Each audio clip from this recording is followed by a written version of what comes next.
hablando de esto, quiero hacer un agradecimiento que hace mucho tiempo debí haber hecho, porque gracias a un joven que no conozco ni siquiera de cara, o sea, todo lo hemos hecho por email, que se llama Víctor Vázquez.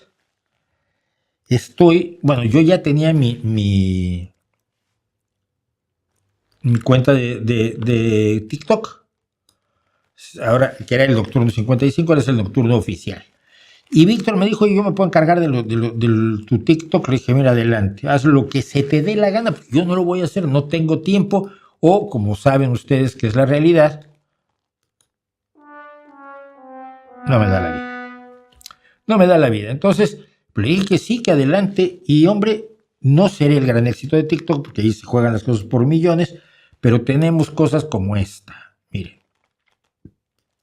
37,300, con esa cara de mala persona que tengo en esa captura de pantalla que hice, 37,000 visualizaciones de uno de mis TikToks. Aquí tenemos otro, tampoco me hice ningún favor con la captura de pantalla, parece que me odio. 28,600 visualizaciones, y finalmente esta, 24,900. Obviamente son las que más visualizaciones tienen. Hay muchas de 1,000 y de 700 y de tal, pero sabiendo que los números en TikTok son absolutamente delirantes, para mí,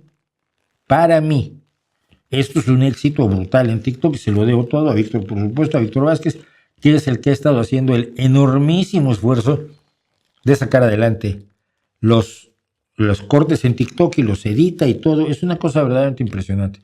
Se lo agradezco muchísimo, y no lo había mencionado, no sé por qué, porque soy tonto básicamente. Pero como en eso ya habíamos quedado antes, pues no hay necesidad de continuar.